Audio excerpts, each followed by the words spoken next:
বন্ধুরা, আশা করি তোমরা খুব ভালো আছো, আমিও ভালো আছি। এটা রান্নার ভিডিও নিয়ে চলে আসলাম। আমি দেখো ছোটো ছোটো বাটা মাছ এনেছে, বাটা মাছ ঝোল করবো ফুলকপি আলু দিয়ে। তো বাটা মাছটা ভালো করে ধুয়ে নুন মেখে নিয়েছি। তো দেখো কীরকম করে রান্না করি। কড়াইতে তেল গরম হয়ে গেছে, ফুলকপি নিয়ে নিয়েছি। দেখো ফুলকপি ভালো করে ধুয়ে সিদ্ধ করে নিয়েছি একটু হালকা। আর আলুটা একটা আলু দিয়েছি বড় দেখে। এখানে জিরে আদা লঙ্কা পেস্ট করা।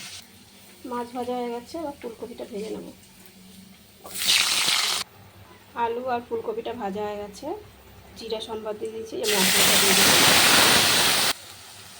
তো কুচি দিয়ে দিলাম টমেটোর কুচিটা। টমেটোটা না দিলে আবার ভালো লাগে না, ফুলকপি ঝোল করবো তো।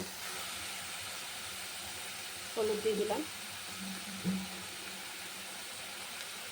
লবণ দিয়ে দিলাম, কাশ্মীর লঙ্কা দিয়ে দিলাম, একটু জল দিয়ে দিলাম। আলুটা আর ইসেটা দিয়ে দিলাম, ফুলকপিটা।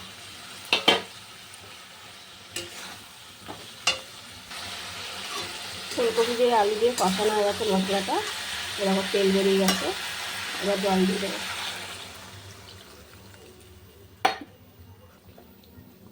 ঝোল ফুটে গেছে, এই মাছটা দিয়ে দিলাম, বাটা মাছটা।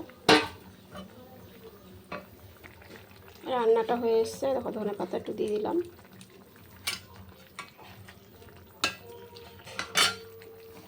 চিনি দিয়ে দিলাম, আর একটু হবে তারপর নামিয়ে দেবো। এই দেখো বন্ধুরা, রান্নাটা হয়ে গেছে। বাটা মাছ দিয়ে ফুলকপি দু জায়গায় রেখেছি, এটাই দেখালাম। আর রান্নাটা খুব টেস্টি হয়েছে, তোমরা বানিয়ে খেয়ে দেখবে, খুব সুন্দর হয়েছে। রান্নাটা যদি ভালো লাগে ভিডিওটা অবশ্যই কমেন্ট বক্সে জানাবে।